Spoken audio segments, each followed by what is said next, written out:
Paano naman magkakamulto rito? Wala namang nagpaparamdam dito dati. Napakabuti mong tao, hindi ka dapat madamay sa karma ng papa mo. Wala akong ginawa, Jeric. Ginusto niyang mamatay. Kaya magdusa siya. Kwentong Takip Silim. Uy, meron po tayong bagong channel at sana ay masuportahan po ninyo. Hosted by yours truly, Jupiter Torres. Survivor. Survivor True Stories. True to life survivor stories. I-click nyo lang sa description. Abangan ko po kayo doon ha. Hanggang sa susunod, paalam! Bago natin simulan ng kwento, please like and share the video. At huwag na din kalimutang mag-subscribe.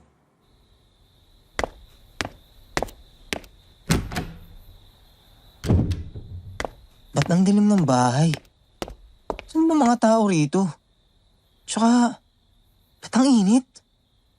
Para akong nasa pugon. Mama? Manang? Manang Lupe? Manang? Ate Mariela?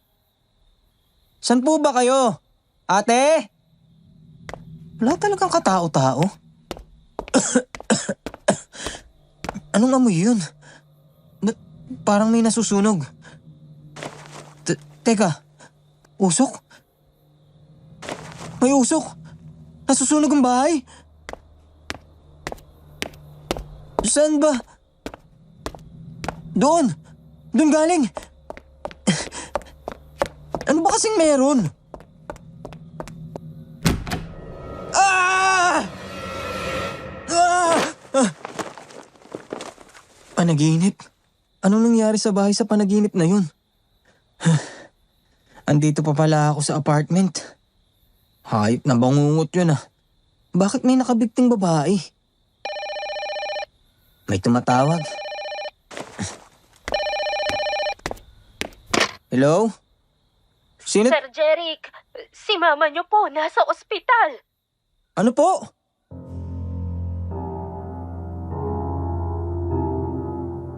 Good day sa inyo, Sir Jupiter. Ako po si Jeric, 49 years old na po. Nakatira ako ngayon sa Davao City. Pero galing talaga akong Cagayan de Oro. Bali doon din nangyari itong ikikwento ko. Tungkol po ito sa sinapit ng kasumpa-sumpa kong amang si Papa Conrad.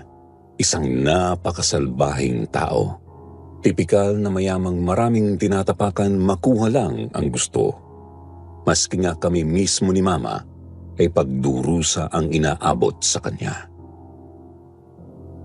Sinasaktan niya kami tapos napakarami pa niyang mga kabit hanggang sa siya na mismo ang nagtawag ng sarili niyang malagim na karma.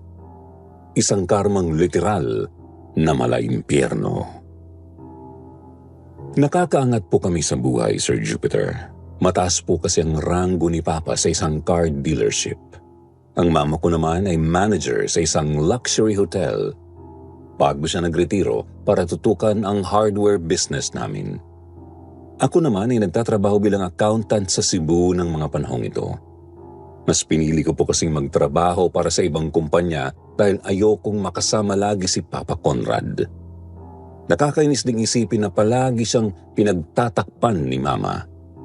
Kaya kahit mahal ko ang mama ko ay pinili kong lumayo na lang. Subalit biglaan din akong napauwi noong April 1997 nang maospital at pumanaw si Mama.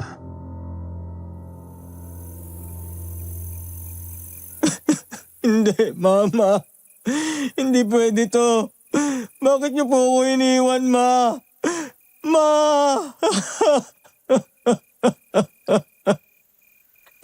Sir Jeric, pagpakatatag po kayo. Hindi magugustuhan ni mama ninyo ang makita kayong malungkot. Bakit, Manang? Bakit masyado naman biglaan ng lahat? Hindi ko matatanggap to. Wala naman pong sakit si Mama, di ba? Kaya bakit siya namatay bigla? Ayun nga rin ang ipinagtataka ng mga doktor, sir. Malusog naman si mama ninyo. Kahit ako ay nagulat nang matagpuan ko na lang siyang walang buhay sa kanilang kwarto ni papa mo. Medyo mainit ang katawan, nanunuyo ang labi at balat. Tapos noong inotopsi naman siya ng mga doktor, para raw siyang namatay sa heat stroke. Heat stroke? Paano nangyari yun eh? Lagi naman tumatakbo ang aircon sa kwarto nila. Yun nga po mismo, sir. Naka-on naman yung aircon nang matagpuan ko si mama mo. Maya-maya uuwi ako. May tatawagan din ako sa telepono. Gabi na nang makauwi ako. Napakatahimik ng bahay. Agad kong napansing medyo mabigat ang pakiramdam sa loob habang naglalakad ako paakyat, papunta sa kwarto ko.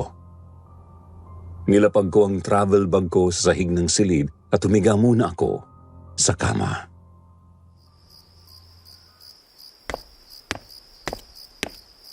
Ano bang meron dito sa bahay ngayon? Bakit ang bigat ng pakiramdam? Namimiss ko lang talaga siguro si mama. Makaidlip na nga lang muna. Napakasakit ng ulo ko.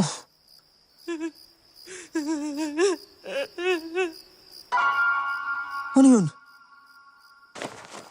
Umiiyak? Sino umiiyak?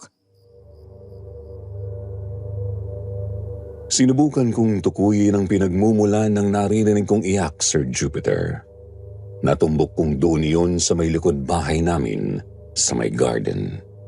Sumilip ako sa bintana ng kwarto ko pero wala namang tao. Bumaba ako, ngunit hindi ko na marinig ang iyak ng babae pagkalabas ko sa back door. May multo ba rito sa bahay? Mama? Si mama kaya yun?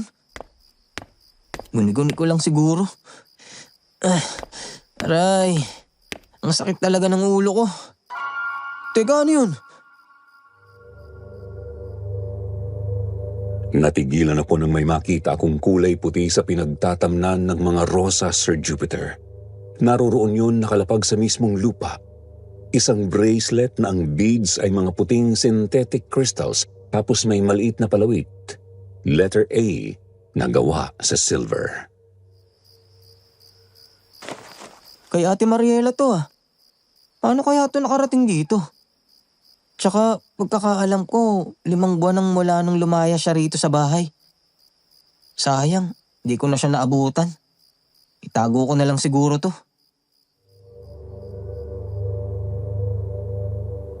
Binitbit ko ang bracelet at pumasok sa back door. Aakyat na sana ako pabalik sa kwarto ko nang may marinig akong nagbukas sarang pinto.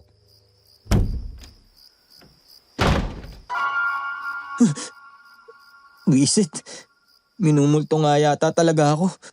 Doon, sa may basement. Dali-dali akong bumaba papuntang basement, Sir Jupiter. Pagkarating ko roon ay napakadilim ng paligid. Binuhay ko ang ilaw ng basement. Nakita ko ang 2 pinto ng mga kwarto ng mga kasambahay. Sa kaliwa ay kwarto ni Manang Lupe. Ang sa kanan naman ay dating silid ni Ate Mariela. Sinubukan kong buksan ang kay Manang Lupe, ngunit nakalak ito. Binaling ko ang pansin sa kabilang pinto. Hinawakan ko ang doorknob. Ba't medyo mainit ang seradora? Akala mo binuhusan ng maligamgam na tubig eh. Wala namang tao rito sa bahay kanina pa. Ayaw ding mabuksan. May tao ba dyan sa loob? Manang! Nandito ka ba? Manang! Ay, naman. Paano naman makakarating si Manang dito nasa punerarya yun? Napasinghap na lang ako, Sir Jupiter. Pinahid ko ng palad ang namamawis ko ng noo. Doon ko na po napansing medyo maalinsangan sa basement. Hindi yung tipo ng init ng karaniwang kwartong kulob, kundi tipo ng init na parang may kung anong heat source. Biglang kumabog ang dibdib ko. Napalunok ako ng laway. Umakyat ako papuntang first floor. Pakiramdam ko talaga may kasama ako rito sa bahay. Mukhang hindi ako dapat magtagal dito. Tawagan ko na lang si Papa, tapos balik na ako sa punerarya. Kainis naman oh. Kailan pa ako naging matatakutin?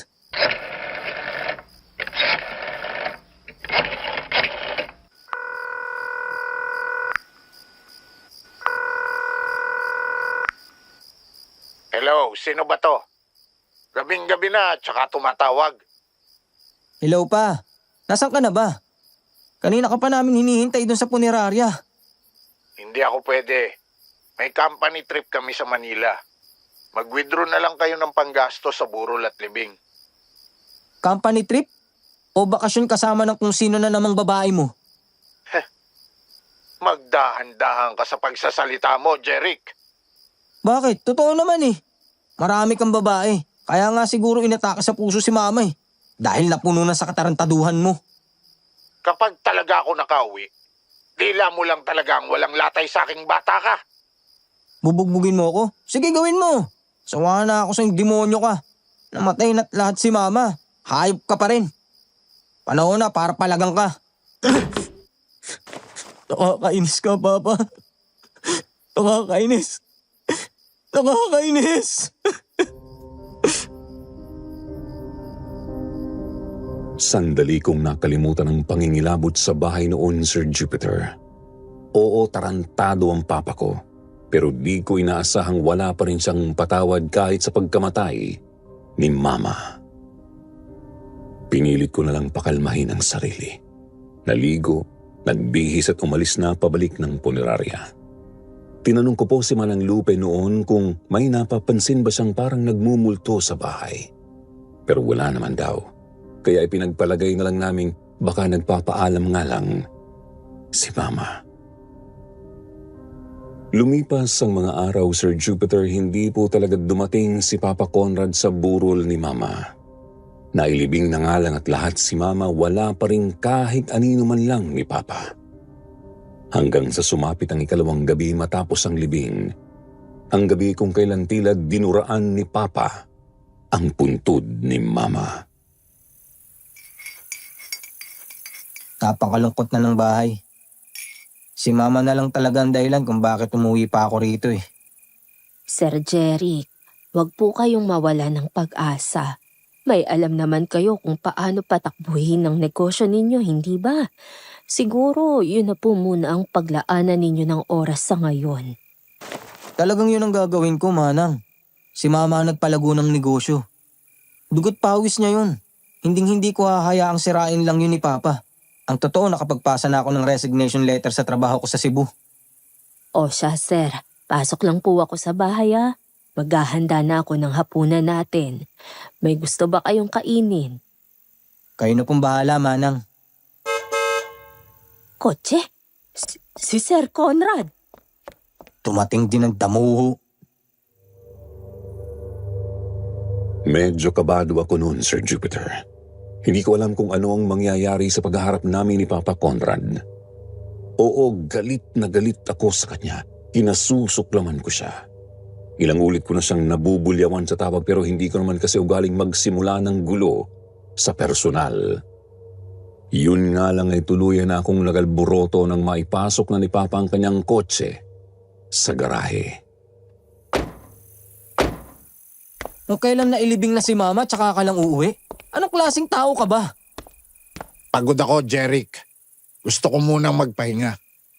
Sino naman to kasama nyo? Si Adelpha. Dito na siya titira sa atin. Alam mo, gago ka talaga eh, no? Pakalibing lang namin kay Mama. Tapos nagdala ka kaagad ng babae rito sa bahay. Pamamahay ko to. Ako ang hari dito. Kaya ako ang masusunod. Kung hindi ka sang-ayon sa mga pasya ko, lumayas ka na. Huwag ka mag-alala. Di ko gagalawin ang pera mo sa bangko.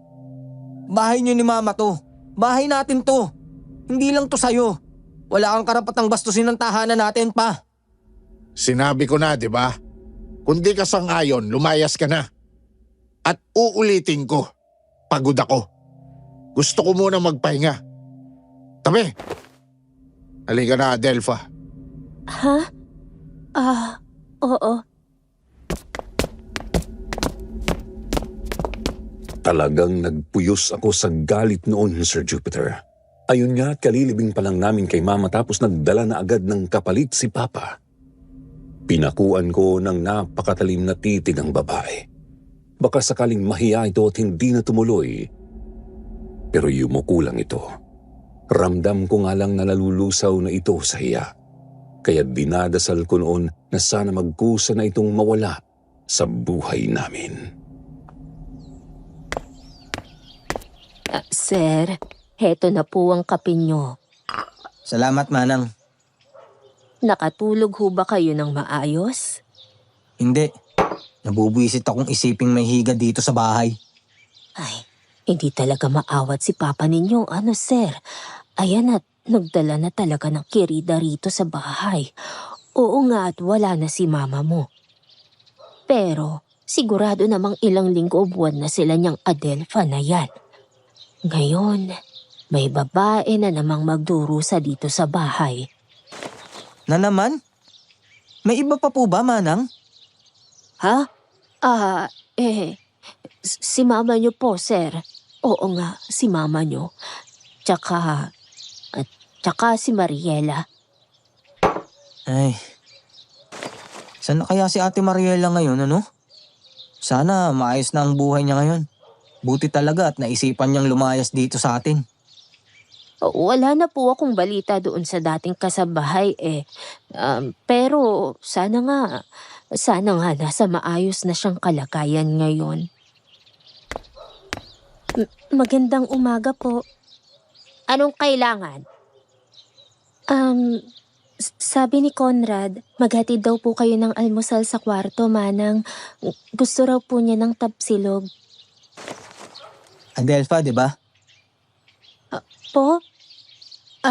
Opo. Bakit mo pinatulan ng papa ko? Bata ka pa naman eh. Napakaganda mo rin. Ba't mo sinasayang ang buhay mo sa pagiging kabit? Pera ba? Sir Jeric, babalik na po ako sa kwarto. Sige po. Gusto ko pa po sanang gisahin ng gusto si Adelpha noong sandaling yun. Ang kaso natigilan ako nang mabakasan ko ng lungkot ang kanyang mga mata. Nangingilid ang kanyang luha. Bukod doon ay may nararamdaman din akong mali sa kanya. Alam niyo po yung pakiramdam na may bumubulong sa kalooban niyong may mali kahit wala naman kayong nakikitang kakaiba. Ganun po. Kakaiba rin ang babaeng yun, ha? Wala sa itsura at ugali ang pagiging kabit. Inosenteng-inosente ang mukha, no, Manang? Tapos, mukhang napakamahiyain at mahinhinding kumilos. Ano po ang plano ninyo, sir? Nagmamatsyag. Habang inaasikaso ko ang hardware. Baka mamaya niyan, malaman ko na lang na inaangkin na ng kung sino ang pinaghirapan ng mama ko. Gumulong ang mga araw. Sinisimulan kong asikasuhin ang hardware business namin. Hindi naman kasi yun pinapansin ni Papa kaya siguradong babagsak yun kung papabayaan. Kapag nasa bahay naman ay nagmamatsyag lang ako kay Adelpha. Kapag wala si Papa, madalas ko siyang nakikitang tumutulong sa mga gawaing bahay. Kung wala naman siyang ginagawa, palagi siyang nakatambay sa may garden, doon mismo sa bench na nasa tabi ng mga rosas. Talagang gustong-gusto mo rito sa garden, ano? Ha? Oo. Presko kasi ang simoy ng hangin. Parang sa amin sa probinsya. At mukhang gustong-gusto mo rin yung mga rosas. Hindi naman sa ganun. Bihira lang kasi ito sa lugar namin. Kaya naaaliw akong pagmasdan. Alam mo, Adelpha, mukhang mabait ka naman eh. Hindi ko talaga maintindihan kung bakit mo pinasok ang ganitong buhay. Personal na dahilan lang, Jeric. Pera ba? Kung gusto mo, bibigyan kita ng malaking halaga. Yung pwedeng pampuhunan sa magandang negosyo. Tapos, umuwi ka na sa probinsya nyo. O kung gusto mo rin, tutulungan kitang makapag-abroad. Hindi ko matatanggap. Hindi kasi ganun kasimple ang lahat eh. Pero, salamat pa rin sa alok mo. Kahit alam kong malaki ang galit mo sa akin.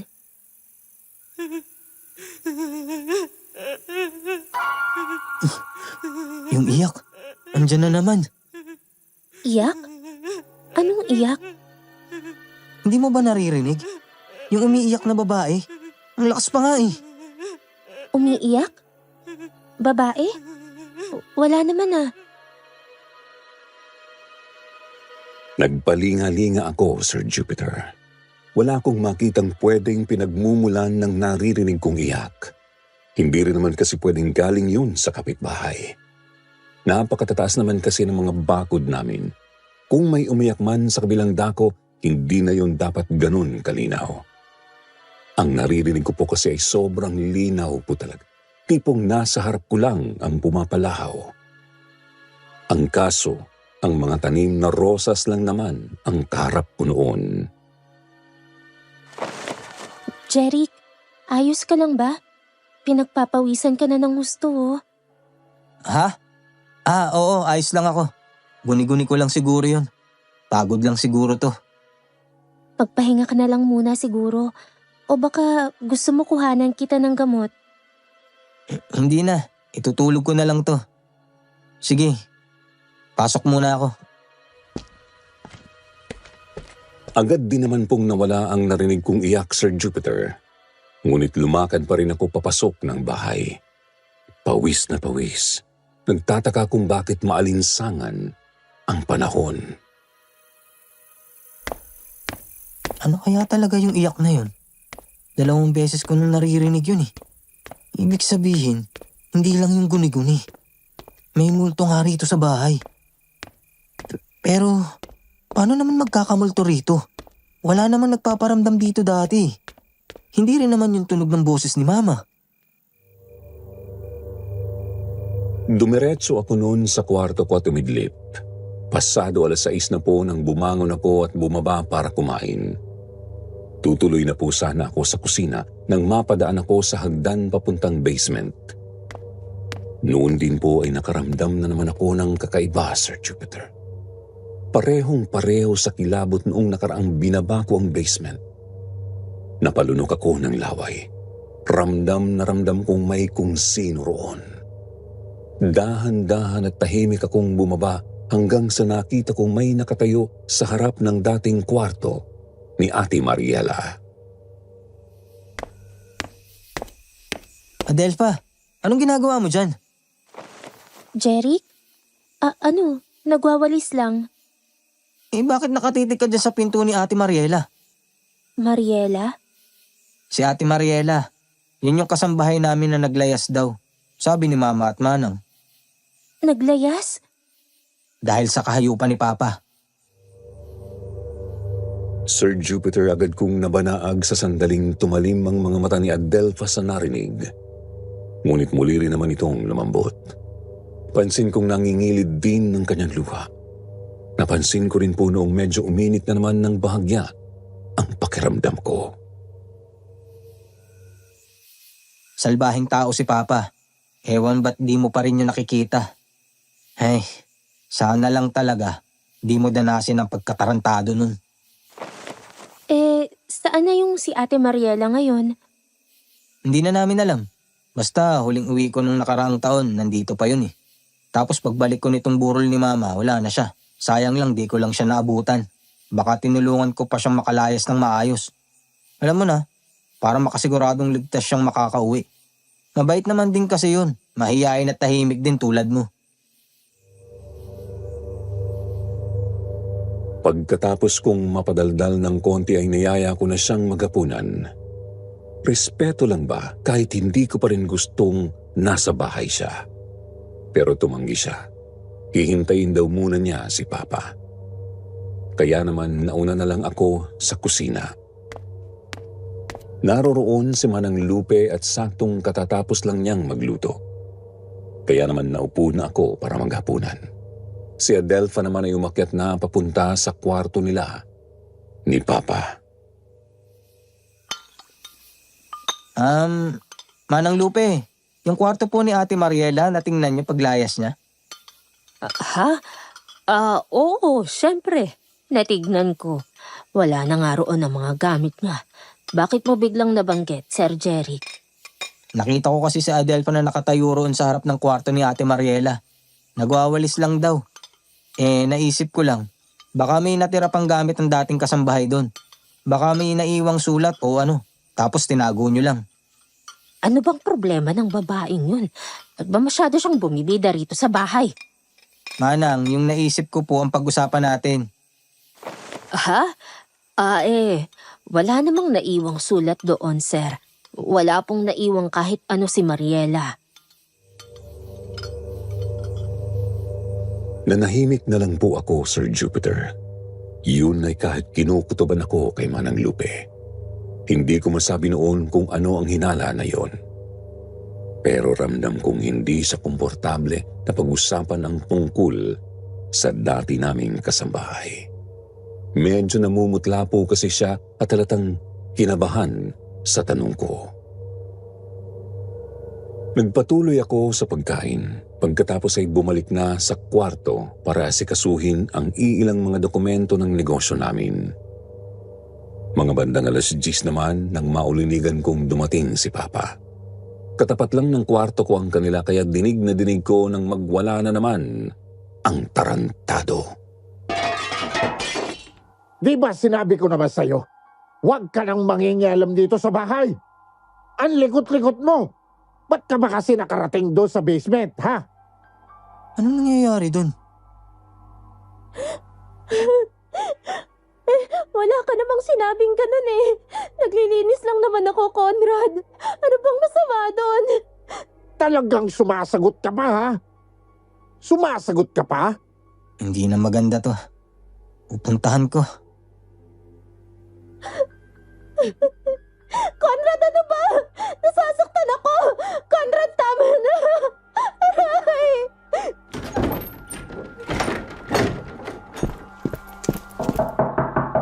Ano na namang ginagawa mo diyang halimaw ka? Nambubugbog ka na naman ng babae? Ano naman ang pakialam mo? Pamamahay ko to. Karapatan kong parusahan ng mga pakialamerong tao dito. Ano bang nangingialam? Naglilinis lang naman yan kanina. At dinedepesahan mo na tong babaeng to ngayon? Akala ko ba ayaw mo dito? Huwag mo sabihin gusto mo na rin matikman tong probinsyanang to. Ayaw ko sa mga pinagagawa mo kasi siraulo ka. Aray ko! Hayop kang bata ka! Hindi ko na po pinigilan ang sarili ko noon, Sir Jupiter. Pinalagan ko na si Papa Conrad. Siguro nga ang dahilan noong sandaling yun ay dahil dinidepensahan ko ang kabit niya. Pero palusot lang yun eh. Naghahanap na lang talaga ako ng dahilan. Matagal ko na kasi talagang gustong bugbugin ang ama ko. Ano ba? Magsitigil na kayo! Conrad, anak mo yan! Huwag mong patulan si Jeric! Itong gagong to ang unang nanapak eh. Kailangan dito turuan ng leksyon. Ikaw ang matagal ng tarantado. Ikaw ang dapat matuto. Walang pinagkatandaan. Tama na sabi! Ano ba to? Ba't biglang sumikip ang daluyan ko ng hangin? Buti nga at sana matuluyan ka na. Jeric, sige na. Lumayo ka na muna. Palamigin muna natin ang ulo nitong papa mo. Ewan ko sa'yo. Binubugbog ka na nga, pinagtatakpan mo pa yan. Diyan na nga kayo. Umalis nga po ako ng bahay noon, Sir Jupiter. Bumabagabag sa isip ko ang dalawang bagay. Una ay ang pangbubugbog bigla ni Papa kay Adelpha dahil lang sa pagpunta nito sa basement. At ang ikalawa, ang bigla na namang pag-init ng paligid ng sitahin ni Adelpha, si Papa.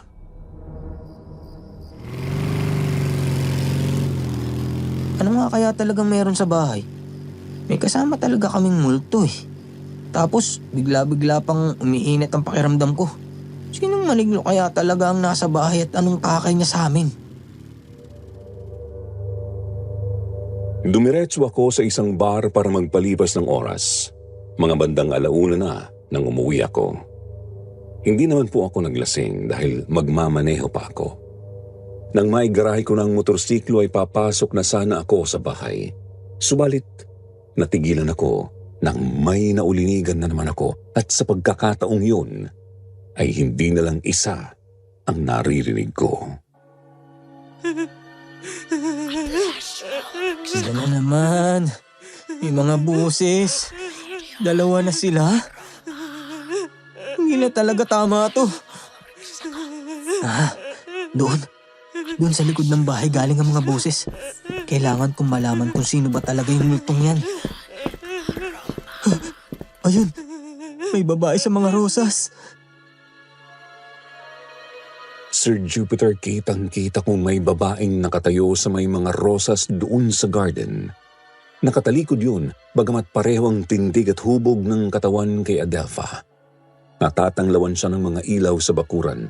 Pinagpapawisan na po ako ng gusto noon dahil napakainit na po talaga ng paligid. Akala mo ay magtatanghali na kahit alauna pa lang ng madaling araw. Jeric, Adelpha, bakit ka nang gugulat? ha? Pasensya na kung nagulat kita. Kararating mo lang? Saan yung babaeng yun?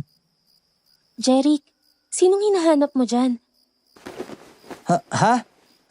Wala. Parang may nakita lang kasi ako kanina dun sa may mga rosas. Tapos bigla na lang nawala nung ginulat mo ko. Huwag ka namang manakot ng ganyan. Sir Jupiter, bigla na lang po talagang nawala ang babaeng naroroon sa may mga rosas. Maski ang paligid ay hindi na rin mainit. Doon ay nakumpirma kong may multo nga talaga sa bahay namin. Ang kailangan ko na lang gawin ay alamin kung sino yon. Oo nga pala, Adelpha. Tungkol kanina, Huwag na lang nating pag-usapan. ba't ba natitiis mo si Papa? Sinasaktan ka na nga eh. Binubugbog ka na. Bakit ayaw mo pa rin umalis? Hindi pa kasi pwede eh. May kailangan pa akong gawin dito. Gagawin? Mas mahalaga ba yung kaysa sa kaligtasan mo? Mas mahalaga pa sa buhay ko. Ha? Ikaw ba? Ba't tinitiis mo pa rin si Papa mo? Mas makabubuti kung umalis ka na rin, Jeric. Tumira ka sa ibang lugar, kung saan mapapayapa ang buhay at ang isip mo. Napakabuti mong tao, hindi ka dapat madamay sa karma ng Papa mo. Karma ni Papa? Ano bang sinasabi mo? Sige na, Jeric. Matutulog na ako. Doon ka matutulog sa kwarto niyo ni Papa? Sa sala lang ako. O baka dito na lang sa hardin. Diyan sa may bench. Sigurado ka? Baka malamigan ka niyan. Laking bukid ako. Sanay na ako sa lamig. Pero salamat pa rin sa pag-aalala. Siya, sabi mo eh. Sige na, papasok na ako. Nagtataka akong naglakad papuntang kwarto noon, Sir Jupiter. Gumugulo sa isip ko ang sinasabi niyang karma ni Papa. Bakit kailangan kong umalis? Para di ako madamay? Napabuntong hininga ako bago ko binuksan ang pinto ng silid ko. Pumasok ako at agad na natulog. At nagising na lamang ako nang magwala na naman si Papa. Buwisit na Adelpha yan. Ano bang nakain nun at bigla na lang umalis? Kakainis naman oh. Aga-aga nagwawala ang damuho. Ano bang problema nun? Sir, magunos dili ho kayo! Manang, ano nangyayari rito? Sir Jeric, si Adelpha po kasi ay nawawala. Ano? Si Adelpha nawawala? Ayan na. Si Conrad iniwan ng babae kasi si Raulo. Nakakahiya yun, grabe. Tigil-tigilan mo na akong bata ka, ha? Baka gusto mong bugbugin kita ulit. Ano? Sa akin mo ibabaling ang sama ng loob mo? Awang nila lang. Kung lumayas na yung babaeng yun, di papalitan. Buwisit.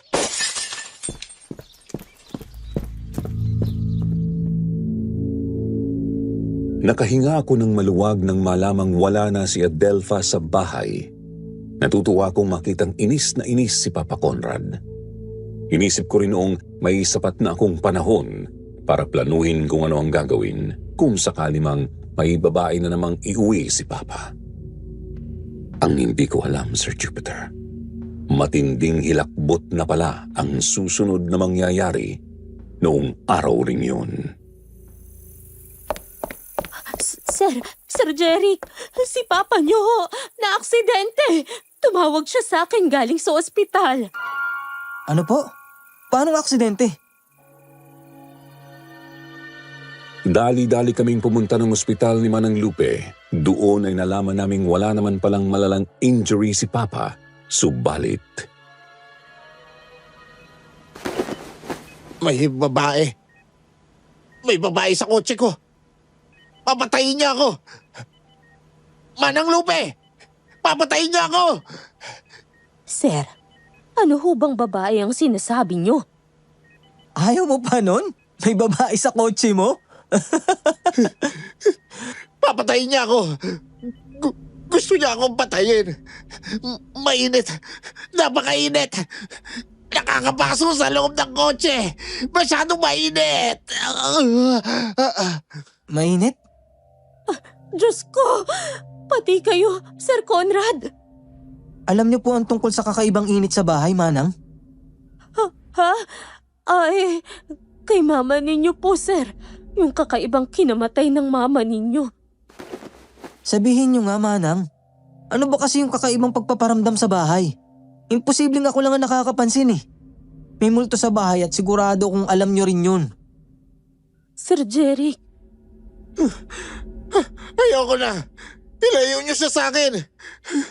Ilayo niyo siya sa akin. kumpirmadong may inililihim ang kasambahay namin, Sir Jupiter. Sigurado na ako noong may alam siya sa nangyayari, subalit na natiling tikom ang kanyang bibig. Ayoko namang mag-iskandalo sa ospital, kaya di ko na rin muna siya kinulit. Inasikaso namin si Papa. Na-discharge naman siya agad noong hapon dingyo kasi nga wala naman siyang malubhang injury. Ang problema lang talaga ay ang kakaiba niyang kinikilos. Pagkarating ng bahay ay diniretso namin si Papa sa kanyang kwarto at agad kong kinausap si Manang Lupe sa may kusina. Manang, tapatin niyo nga ako. Sino ba ang kaluluwang nagpaparamdam dito sa bahay? Sigurado akong hindi si Mama yun. Kinukutuban nga ako. Baka yun din mismo ang pumatay kay Mama eh. Sir, patawarin niyo ako. Pero hindi po ako pwedeng magsalita. Bakit hindi pwede? Manang, pag nanatili kayong tahimik, baka pati tayo malagay sa alanganin. Hindi po talaga pwede, sir. Magagalit po si... Sino? Si Papa ba? Sir, Tulong! Lumayo ka sa akin! Lumayo ka sa akin! Saklolo! Tulong! Tama na! Tama na! Ano nangyari dun? Agad kaming napatakbo ni Manang Lupe paakyat sa kwarto ni Papa. Pagbukas pa lang namin sa pinto ay agad nang sumalubong sa amin ang napakainit na hangin. Pakiramdam na parang may pugon sa harap namin. Sumabay din doon ang manipis na usok ngunit napakasakit sa ilong. Tama na! Tama na! Napakainit! Ayoko na! Unyeta, ano nangyari rito? hindi. Andyan na naman siya. At mukhang mas matindi ang sasapitin ni Sir Conrad. Manang, si Papa, tingnan nyo. Sir Jupiter, kitang-kita kong namula ng husto ang balat ni Papa. Sa may pisngi, leeg, braso, binti at iba pang bahagi ng katawan. Ilang sandali pa ay may tumubo ng mga bukol mula roon, bukol na katulad sa tumutubo mula sa pagkakapaso. Tuloy-tuloy sa pagsusumigaw si Papa. Nagdadalawang isip kami ni Manang na pumasok sa kwarto at baka madamay kami sa nagngangalit na init. Tigilan mo na ako! Tama na! Hindi ko na kaya! Tama na! Manang, anong gagawin natin? Sir, hindi lang simpleng kaluluwa itong nanggugulo sa atin. Kailangan na natin ng tulong. Ang problema ay hindi ko alam kung saan maghahanap ng saklolo. Alis ako. Pupunta akong simbahan. Wala na akong maisip na pwedeng mahinga ng tulong.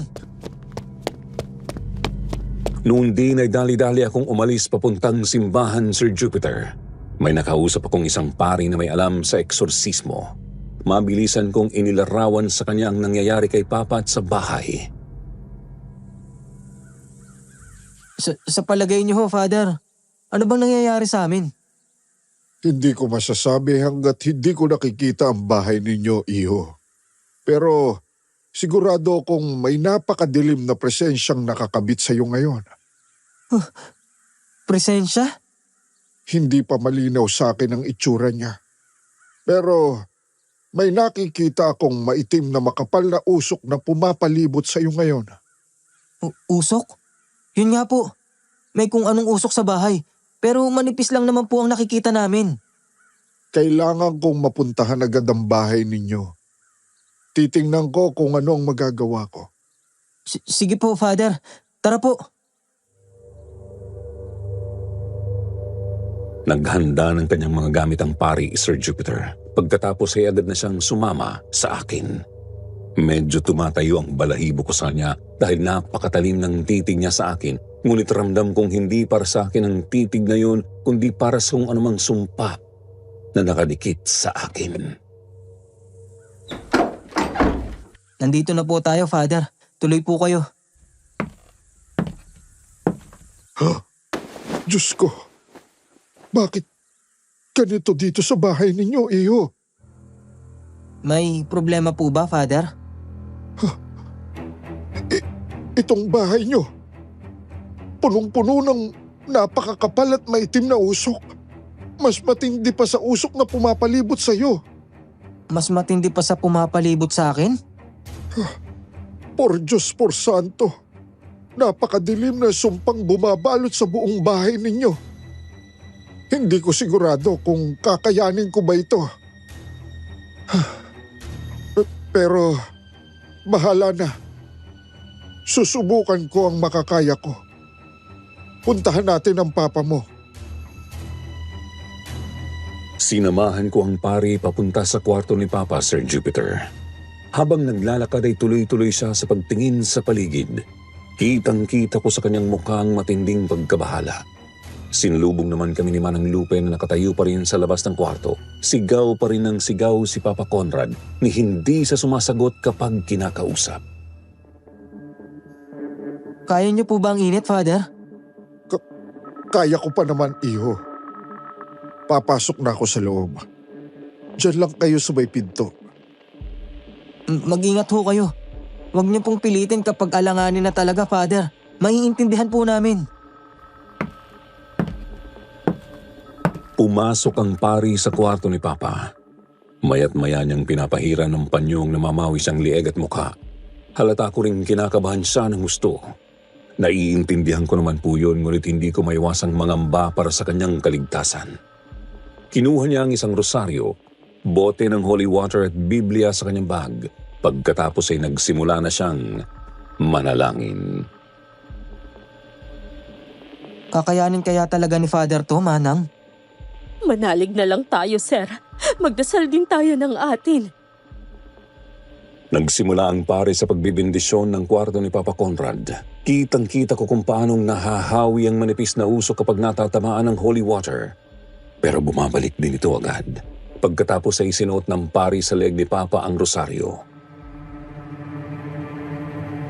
Makapangyarihang Diyos, sa iyong awa at kabutihan, lingapin mo ang iyong lingkod na humihiling ng kaligtasan mula sa kapangyarihan ng masama.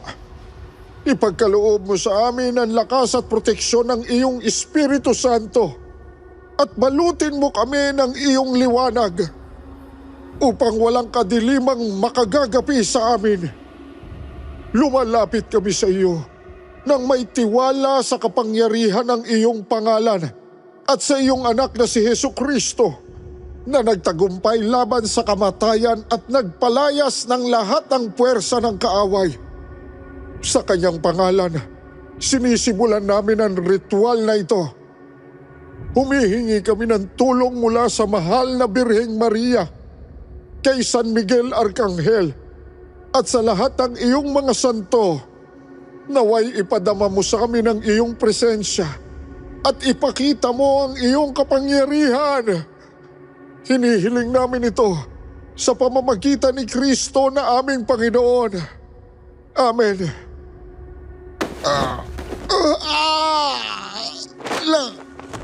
Lalong umiinit. Tama na. Tigilan niyo na ako. Sa ngalan ng Panginoon, tinatawagan ko ang makapangyarihang Arkanghel San Miguel. Tulungan mo kaming gapiin ang demonyong nagpapahirap ngayon kay...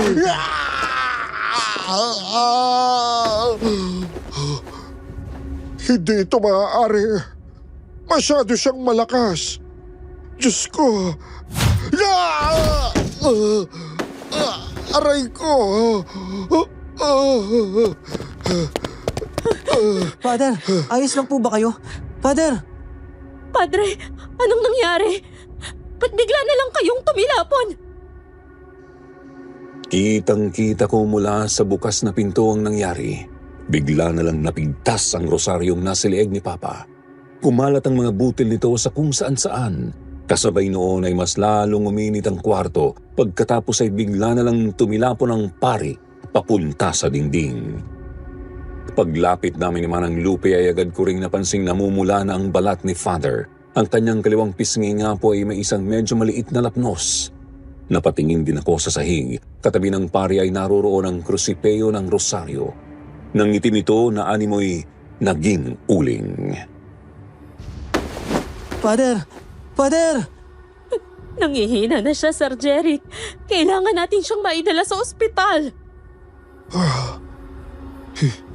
Hindi. Masyadong malakas ang madilim na kapangyarihang bumabalot sa papa mo at sa bahay niyo, iho.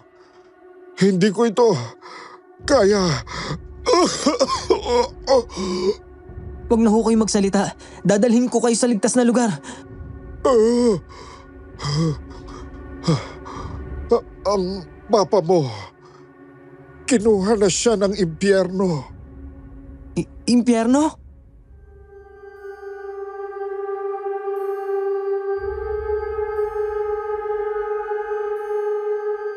Noon din po, Sir Jupiter, naramdaman kong may nagmamasid sa amin. Napakatalim ng titig nito mula sa kung saan. Nagpalinga-linga ako. Puro manipis na usok lang ang natatanaw ko sa kwarto. Natauhan lang ako nang muli na namang dumaing si Papa.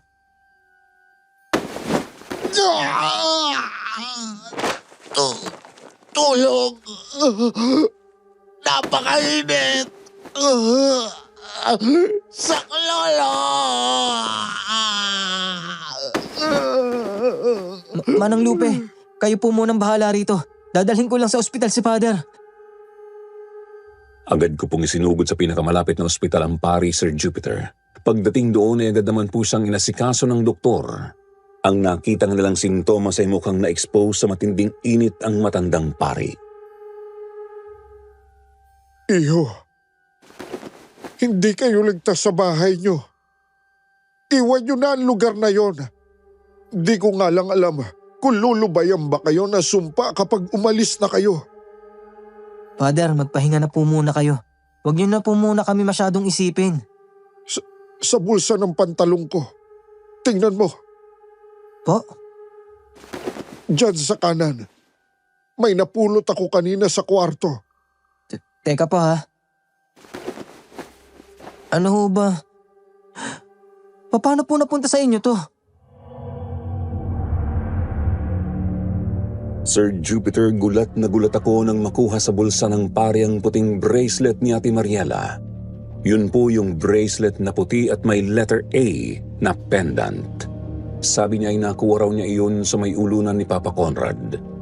Paano naman ka kung mapupunta yung doon gayong nandoon naman dapat iyon sa kwarto ko? May madilim na presensyang nagbubula sa pulseras na yan. Pareho sa pakiramdam ko sa bahay niyo. Kung ganun, si Ate Mariela? Siya ang nagkabit ng sumpa sa amin? Hindi ko masabi, iho. Pero ramdam kong pinakamalakas ang sumpa mula roon sa may basement. Pati na sa likod bahay niyo. Basement? Sa kwarto ng mga kasambahay? Hinintay ko lang po na dumating ang isang taga-simbahan na magbabantay sa matandang pari. Inabutan ko sila ng panggasto sa ospital, pagkatapos ay dali-dali na akong bumiyahe pa uwi. Pagkarating ko, kumalat na hanggang sala ang manipis na usok. Nasa isip ko noon, siguro mas makapal pa talaga ang totoo nung anyo, gaya ng nakita ng pari.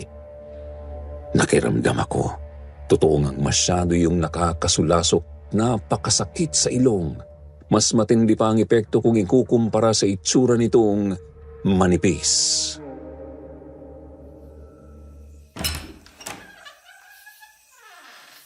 Sir, kumusta na po ang pari?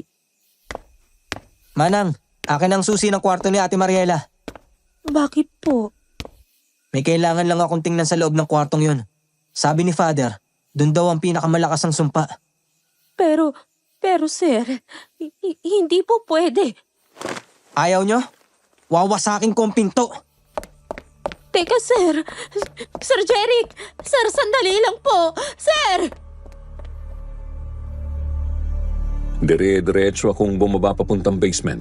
Malinsangan sa sala pa lang ng bahay, ngunit pagkababa ko sa hagdan ay lalong naging mainit ang paligid. Doon ay manipis na usok pa rin ang nakikita ko. Pero ramdam na ramdam ko na ang makapal na presensya ng paligid. Pakiramdam ko ay sinasakluban ako ng sako. Napapaubo na rin ako dahil masakit talaga sa lalamunan ang usok. Napakainit na rito. Mukhang tama nga si Father. Sir, teka lang po. Huwag niyo pong bubuksan yan. Sir! Ano ba kasing tinatago nyo rito ni Papa, Manang? Bakit ba masyado niyong nililihim tong kwarto ni Ate Mariela? Sir, nakikiusap po ako, sir. Huwag niyo pong bubuksan yan. Kung wala kayong mabibigay na matinong paliwanag, sisirain ko talaga to. Sir, tumigil na po kayo. Itinuloy ko ang pagsipa sa pinto, Sir Jupiter. Napakalalaki na ng mga butil ng pawis ko. Si Manang Lupe naman ay pili talaga akong pinipigilan at tinihila palayo. Subalit hindi ako nagpaawat. Nagpatuloy ako sa pangangalampag hanggang sa di ko sinasadyang maitulak si Manang. Aray. Sir. Pasensya na po, Manang. Pero kailangan. Kung talagang gawin to. Sa wakas, bumigay ka rin. Sir, huwag po kayong papasok dyan. Adelpha.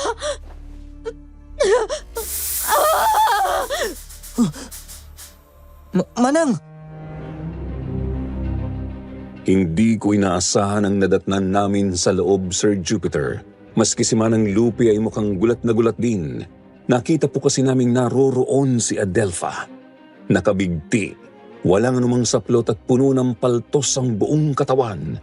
Kapansin-pansin ding dilat na dilat ang mga mata nito at nakangiti ang mga labi. Kasabay din po noon ay tuluyang napahiga sa sahig si Manang Lupe. Nagkakakawag siya na parabang binuhusan ng napakainit na tubig ang buong katawan. Doon din ay lumitaw ang mga lapnos sa kanyang balat. Manang! Ano ba nangyari sa inyo? Manang! Sagutin niyo ako! Bakit nandito si Adelpha? Hindi ko po alam, sir. Maniwala kayo sa akin. Hindi ko po alam. Paano hindi niyo alam? Eh kayo yung pumipigil sa akin na pumasok dito. Hindi. Hindi si Adelpha, sir. Ang mga gamit ni Mariela. Ha? Paano naman nandito pa yun? Lumayas na nga si ate, di ba? Patawarin niyo ako, sir. Patawan. Manang! Manang! Manang! Hindi na maganda to. Kailangan kong tumawag ng pulis. Kailangan kong i-report ng pangyayari kay Adelpha. Taranta po akong umakyat pabalik ng first floor. Hirap na akong huminga. Mahapdi na ang mga mata ko at sumasakit na rin ang ulo ko. Tumakbo ako diretso sa sala at agad na inabot ang telepono. Naman, sagutin niyo na agad tong tawag. Ay, sa wakas. Hello? Sir, magre-report lang po ako ng emergency. May babaeng nagbigti po kasi rito sa amin. Aray! Pa? Ano sa tingin mong ginagawa mo, ha? Sir Jupiter, bumigay na ang kalamnan ko. Tuluyan akong nanginig sa kilabot nang makita si Papa Conrad. Punong-puno na po talaga ng paltos at paso ang kanyang katawan mula ulo hanggang paa. Pulang-pula ang kanyang balat. Namumuti-muti na rin ang kanyang mata. Yung tipo na parang natatakpan ng mga ulap. Pa, ano ba nangyayari sa katawan? Hindi ka magsusumbong sa mga pulis. Ituloy mo yan at talagang papatayin kita. Ano bang kinakatakot mo sa mga pulis, ha? Huwag mong sabihin ikaw ang pumatay kay Ate Adelpha. Huwag mo nang mabanggit-banggit ang pangalan ng babaeng yan. Hayaan mo siyang maglayas kung gusto niya. Gulong-gulo ako habang binubugbog ni Papa Sir Jupiter. Ibig sabihin kasi noon ay wala ngang pumatay kay Adelpha. Kusa talaga siyang nagbigti, pero bakit takot silang tumawag ako ng pulis? Nang makatsyempo ay tinadyakan ko sa bandang hita si Papa at tinulak ko siya ng malakas. Napaatras siya papunta sa coffee table ng sala. Naupo niya ang bandang gilid noon bago dumiretso paupo sa lapag. Tumabingi at natumba ang lamiseta, kaya nabasag ang salamin nito at tumama ang mga bubog kay Papa. Walang hiya kang bata ka! Papatayin kita! Umanda ka sa akin! Napaatras ako. Hindi ako makakadaan papuntang main door dahil nakaharang si Papa at ang basag na lamiseta. Nanlilisik ang kanyang mga matang nakatitig sa akin. Punong-puno na ng sugat ang kanyang katawan, ngunit pilit pa rin siyang tumatayo. Napaubo ulit ako dahil sa usok. Tumalikod ako at doon ako tumakbo papunta sa back door. Diyos ko, tulungan niyo po ako. Gabayan niyo po ako palayo sa impyernong to. Ano yung nasa may mga rosas? Hindi, mga damit at bagahe. Nilapitan ko ang nakitang mga gamit sa halamanan, Sir Jupiter. Gabi na noon, pero natatanglawan iyon ng mga ilaw sa likod bahay namin. Basta lang yun inilagay doon. Nadaganan ang mismong mga tanim na rosas. Hinalungkat ko ang mga travel bag at damit na nakita ko. Lumakas ng lumakas ang kabog ng dibdib ko hanggang sa matagpuan ko roon ang bracelet ni Ate Mariela. May nakita rin akong isang lumang kwaderno na mukhang isang diary. Hindi. Bakit nandito pa rin ang mga gamit ni ate? At itong bracelet. Nawala na naman sa akin at napunta kung saan. Ate, ano ba kasing gusto mong sabihin sa akin? Bakit nandito pa tong mga gamit mo? Anong... Sinasagat mo talaga ang pasensya ko, ha? Ngayon, humanda ka. Papatayin na talaga kita, Jeric! Pa! Bitawan niyo ako! Pa!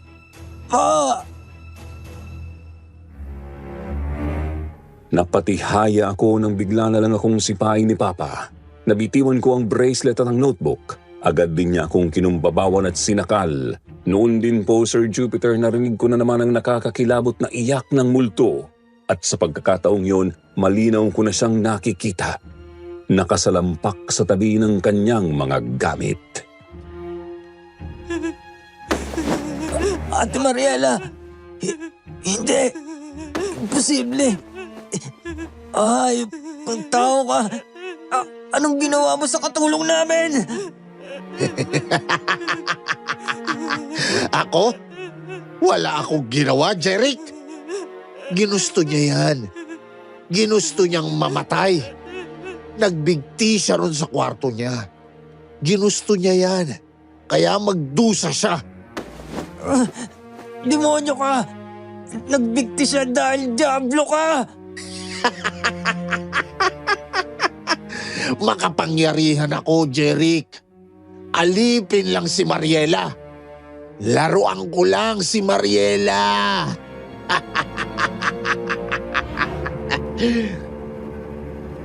Nanumbalik sa isip ko ang lahat ng mga nasaksihan kong paghihirap ni Ate Mariela sa kamay ni Papa, Sir Jupiter. Ito yung mga panahong nasa third year college pa lang ako at kakapasok pa lang ni Ate Mariela sa bahay. Ginawa siyang alipin ni Papa. Inalila, puro trabaho, walang pahinga, halos wala ring kain. Hindi rin siya binibigyan ng sahod. Ang malala pa rito ay binubugbog din siya ni Papa. Pinipilit magsilbi hanggang sa kama. Hindi ka pa ba kontento sa mga babae mo? Pati kasambahay binababoy mo. Ang ingay-ingay mo! Napakabait na tao ni Ate Mariela tapos ginaganyan mo. Kapag di ka pa tumigil sa kalokohan mo, talagang isusuplong na kitang hayop ka. Subukan mo at hindi ako mangingiming balian ng liig yung walang kwenta mong nanay. Hayop ka! Nakakasuka! Bakit ba ako nagkaroon ng demonyong ama tulad mo? Anak lang kita, Jeric. Mas mabuti kung manahimik ka na lang.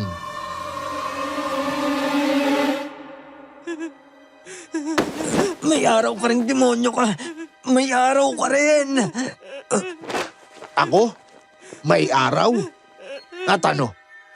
Mamamatay din ba ako? Mauuna ka muna sa hukay, bata ka!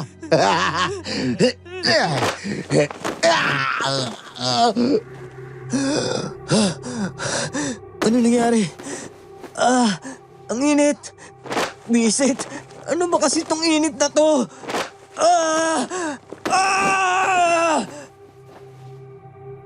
Napapikit na lang ako nang makaramdam ng sobrang init, Sir Jupiter. Pakiramdam ko ay wala na akong ibang maramdaman kundi ang init na yon. Tipong para akong isinalang mismo sa nagngangalit na apoy. At nang dumilat ako ay nahintakutan ako nang makita ang sarili sa gitna ng napakalaking apoy.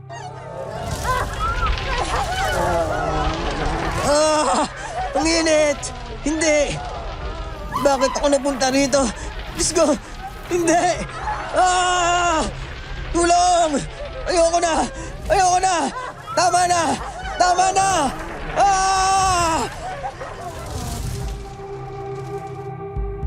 Ramdam na ramdam ko kung paanong kinakain ng apoy ang kalamnan at mga buto ko. Napakahapdi rin ng lalamunan kong nilulunod ng nakasusulasok na usok. Pilit kong pinipiga ang isip ko. Tinatanong ko sa sarili at sa Panginoon kung paanong napunta ako sa impyerno.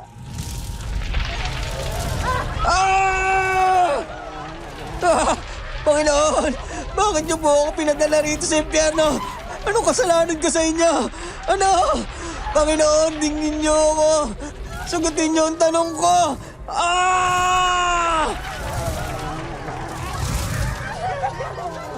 Hindi ko na malaman kung anong pagwawala ang gagawin ko roon. Mababawasan lang ang sakit na dulot ng pagkasunog. Ilang sandali pa ay napadako ang mga mata ko sa isang bahagi, Sir Jupiter. Nagulat ako nang makita ko roon sina Papa, Manang Lupe at Mama. Hindi. Mama? Paano? Bakit nandito ka rin? Hindi! Maiintindihan ko kung mapupunta sa impyerno si Papa. Posible ring naisama si Manang Lupe dahil kasabwat siya ni Papa. Pero si Mama, hindi ko alam, Sir Jupiter. Napapikit ako nang bumugso ang malakas na apoy Nang muli akong dumilat ay nakita ko ng may madidilim na aninong lumalapit kay Papa. Napakarami nila. Mga anino lang ang nakikita ko, ngunit kitang-kita ko rin ang pula nilang mga mata.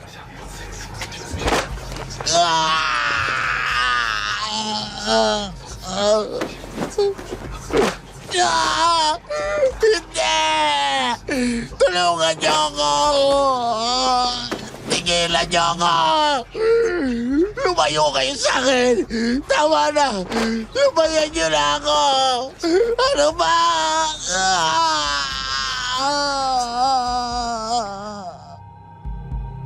Kitang-kita ko kung paanong ibinaon ng isa sa kanila ang kamay sa sikmura ni Papa. Umusok yon at bumulwak ang masaganang dugo. Ang iba naman ay kanya-kanyang kagatbing sa iba't ibang bahagi ng sunog na katawan ni Papa Conrad. At tuloy akong nanigas nang lumingon ng isa sa kanila sa akin. Ipinako niya sa akin ang kanyang mga mata.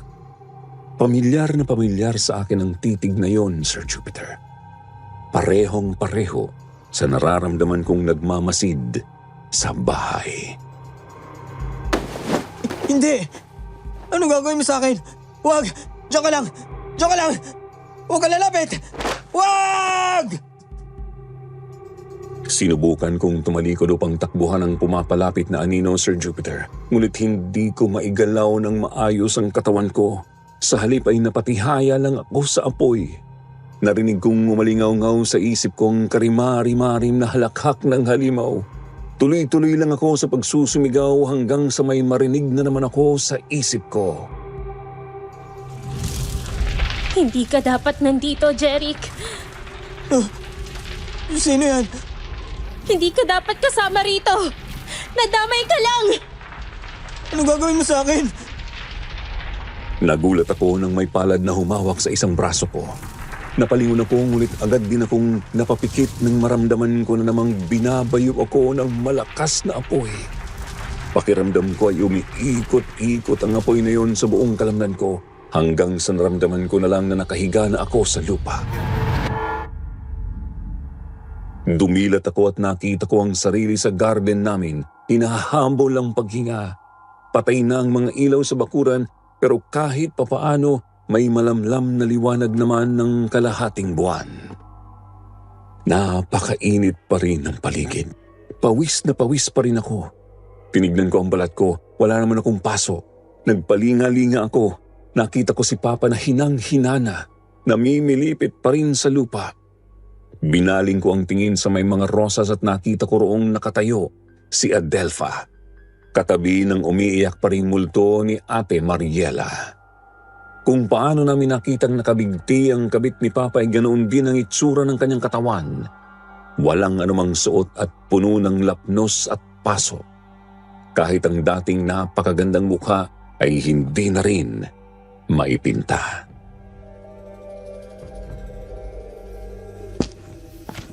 Sino ka ba talaga?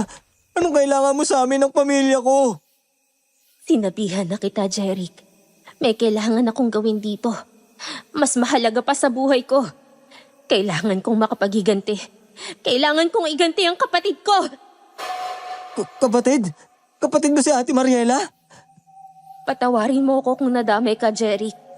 Pero hindi ka kasama sa sumpa. Hindi ka dapat madamay sa karma ng papa mo. Kung ayaw mong may madamay, bakit dinamay mo si Mama? Dahil wala siyang ginagawa para pigilan si Conrad. Konsentidor ang asawa. Kung sana'y nanindigan lamang siya, sana buhay pa ngayon ang kapatid ko. Pero hindi pa rin tamang idamay mo ng ganito si Mama. Umalis ka na rito, Jeric. Hindi ka na dapat magtagal dito sa bahay na to. Umalis ka na, bago ko pa niya makuha. Lumayo ka! Huwag mong hahayaang tuluyan niyang mahawakan ng kaluluwa mo. Ha? Sinong siya? Umalis ka na! Muli kong naramdamang bumugso ang init, Sir Jupiter. Lalo akong kinilabutan. Napadako ang mga mata ko sa lupa. Nakita ko ron ang notebook ni Ate Mariela. Pinulot ko yon at dali-dali na akong bumalik sa loob ng bahay. Si Manang Lupe. Hindi. Patay na si Manang. Kailangan ko na magmadali. Taranta akong umakyat papunta sa kwarto ko. Mabilisan akong nag-impake. Kinuha ko ang pitaka ko at susi ng motor. Pagkatapos ay muli na akong tumakbo pababa. Painit ng bahay. Pakapal na rin ang pakapal ang usok. Kailangan ko na makalabas dito. Delikado na ako. Dali-dali akong lumabas ng main door. Hindi ko naalintana kung may kumapit mang mga bubog ng lamiseta sa sapatos ko. Agad kong pinuntahan at pinaandar ang motor ko. Lumabas ako ng gate at sinarado ko ulit yun, tsaka pinaharurot ko na palayo ang aking motorsiklo. Sa totoo lang, hindi ko alam kung saan ako pupunta noon. Subalit nakita ko na lang ang sariling tinatahak ang daan pabalik ng ospital. Tumuloy ako at binalikan ko ang pari.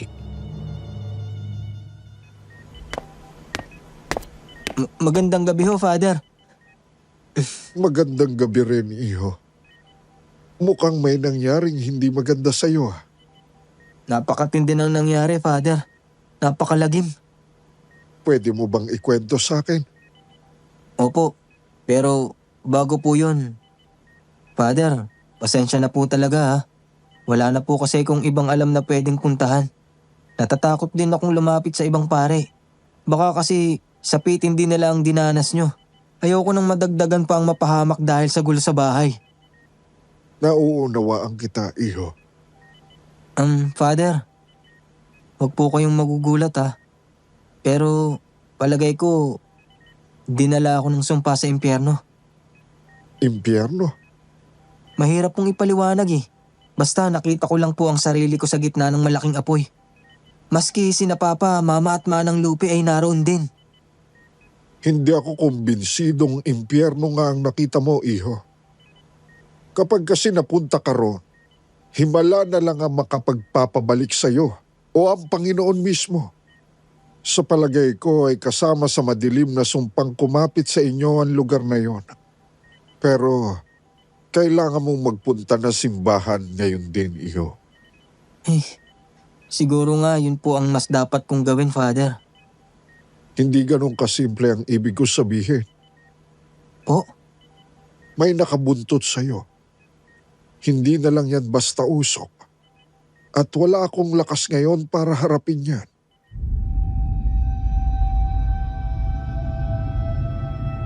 Nanayo ang balahibo ko sa narinig. Napalingon pa ako sa likod ko. Wala akong nakitang sinuman, pero ramdam kong may bahagyang mainit nga mula roon. Sige po, Father. Pupunta na po akong simbahan ngayon. Huwag kang lalabas doon hanggat hindi sumisikat ang araw. At mag-ingat ka sa daan, iho. Gabayan ka nawa ng Panginoong Hesus. Salamat po, Father. Taranta akong lumabas ng ospital at agad na pinatakbo ang motorsiklo ko. Pakay kong dumiretso sa simbahan, bagamat medyo malayo pa yun. Tuloy-tuloy lang ang takbo ko at hindi naman masyadong mabilis para iwas disgrasya. Hanggang sa napadaan ako sa tahimik na bahagi ng kalsada. Wala na halos ibang sasakyan doon dahil malalim na ang gabi. Steady lang ang pagmamaneho ko. Ngunit napalunok ako ng laway nang maramdamang medyo mainit na hangin ang sumasalubong sa akin. May helmet ako at naka-jacket din pero dama ko yun sa may leeg, mga braso at bandang binti. Mukhang hindi ako hahayaan ng demonyong niyang makarating sa simbahan ha. Diyos ko, sana mali ako. Sana wag ngayon. Tulungan niyo akong makarating sa tahanan niyo. Binilisan ko pa ng konti ang pagpapatakbo, subalit nagulat na lamang ako nang biglang bumigat ang bandang likod ng motor ko. Tipo ng bigat na parang may nakasakay roon. Binaliwala ko po iyon, Sir Jupiter. Diretso lang ang tingin ko sa daan. Niayaw kong tumingin sa mga side mirror. Hanggang sa biglang may bumusina ng malakas mula sa likod ko. Bilang nakasanayan na ng katawan ko ay napatingin ako sa kanang side mirror. Nakita ko roon isang paparating na truck. Nilagpasan ako noon, ngunit nakita ko rin meron ngang kung ano sa likod ng motor ko. Isang napakaitim na usok na korteng tao. Diyos ko po. Ayan na siya. Kailangan ko pang bilisan. Kailangan ko nang makarating agad. Hindi mo ako matatakasan. Hindi ka niya maililigtas. Isasama kita. Akin ang kaluluwa mo. Akin ka na. Hindi. Hindi ako tutugon. Hindi ako magkakamaling kausapin ng isang demonyo. Hindi ka maliligtas ng Panginoon mo. Walang kwenta ang Panginoon mo. Walang kwenta ang Diyos mo.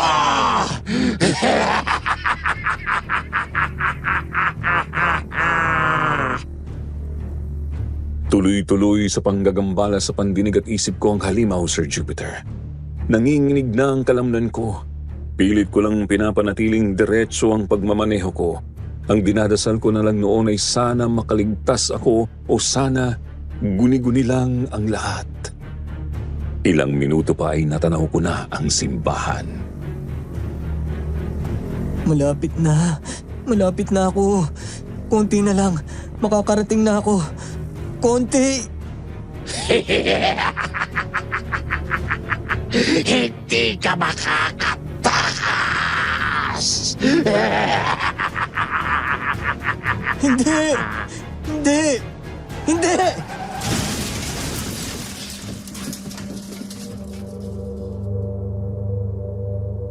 Bigla ko na lang naramdamang may tumama sa harapang gulong ng motor kahit wala naman akong nakitang naroroon sa kalsada. Tuluyan nga po akong sumemplang, Sir Jupiter. Nagkagalos ako sa isang braso. Nagkapaltos din ang isa kong binti na tumama sa mainit na makina ng motor. Dinig na dinig ko rin ang umaalingaw-ngaw na halakhak ng demonyo sa utak ko. Bagamat pilit ko pa rin siyang binabaliwala. Hindi. Hindi ako magpapatalo sa'yo. Makakarating ako sa simbahan. Makakarating ako. Pinilit ko ang sariling makatayo kahit napakasakit ng mga natamo kong pinsala. Napakainit na rin ng paligid at ramdam ko na namang sinasakluban ako ng nakakasulasok na usok. Nang makatayo na ako ay hindi na ako nagkatugiling tumakbo papunta sa malapit na simbahan. Panginoon, tulungan. Tulungan niyo ako. Sumasampalataya ako sa Diyos na makapangyarihan sa lahat. Igawa ng langit at lupa. Sumasampalataya ako kay Jesucristong isang anak ng Panginoon. Walang silbi yan. Hindi!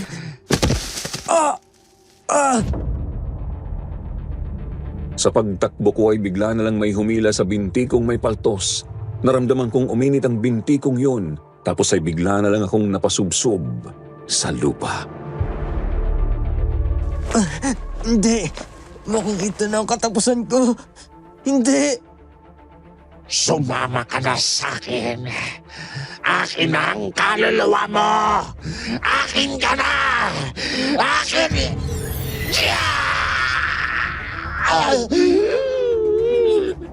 Bakit ka nang gugulo? Itigil mo yan. Lubayan mo ang taong yan! Adelpha? Nakipagkasundo ka sa akin. Bakit mo ako pinipigilan ngayon?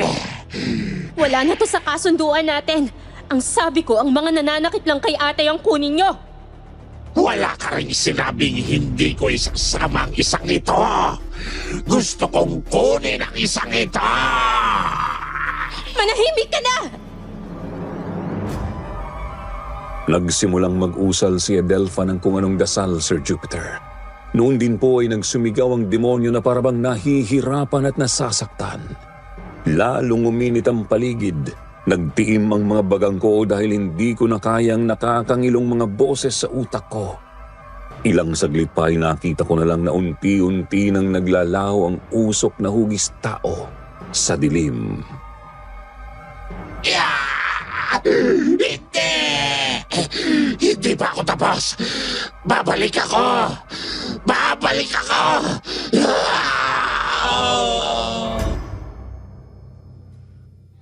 Jeric, tumuloy ka na sa simbahan. Teka, Adelpha, patay ka na ba talaga? Paano ka? Paano ang kaluluwa mo? Natutuwa akong hanggang ngayon ay mabuti ka pa rin sa akin, Jeric. Yun ay kahit ako ang sumira sa pamilya mo. Pero, wag mo na akong isipin. Ginusto ko to at masaya ako sa kinalabasan ng ginawa ko. Ang ayaw ko lang ay ang madamay ka. Hindi ikaw ang sumira sa pamilya ko, kundi si Papa mismo. Sige na, tumuloy ka na sa simbahan. Kailangang maputol ng tuluyan ang hawak ng demonyo sa kaluluwa mo. Patawad ulit. At maraming salamat, Jeric.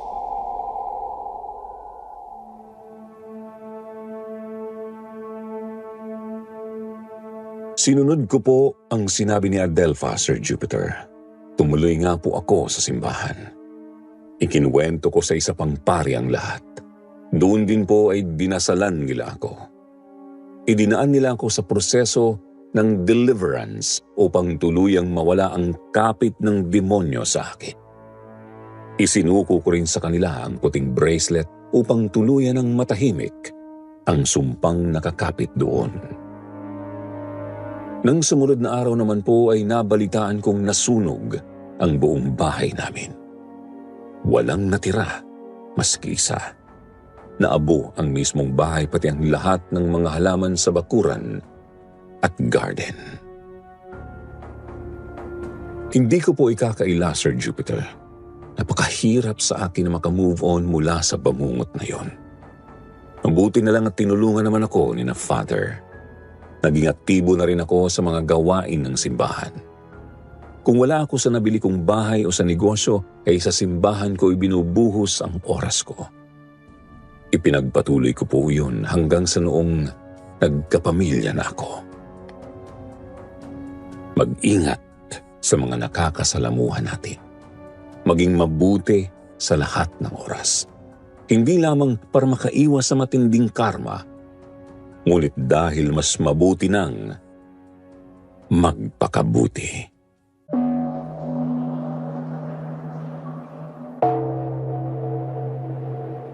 Ang sementeryo ang nagsisilbing huling himlayan nating mga tao sa panahon ng kamatayan.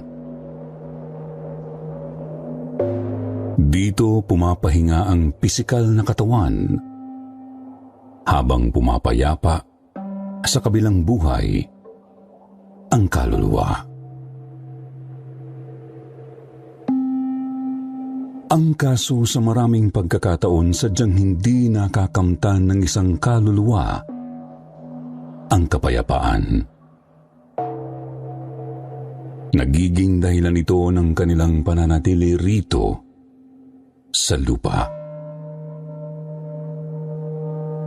At minsan, doon sila mismo gumagala sa lugar kung saan nakahimlay ang kanilang katawan.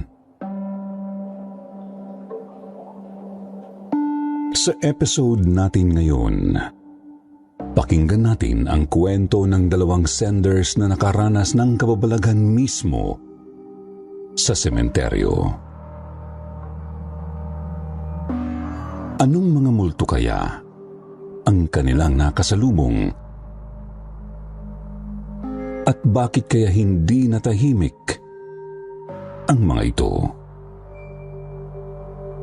Yan ang ating alamin dito lamang sa kwentong Takip Silim.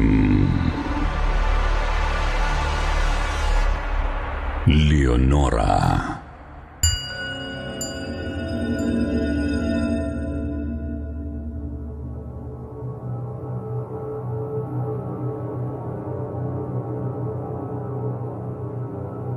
Magandang gabi. Kwentong Takip Silim. Magandang gabi po, Sir Jupiter, at magandang gabi rin sa lahat ng mga kapwa naming tagapakinig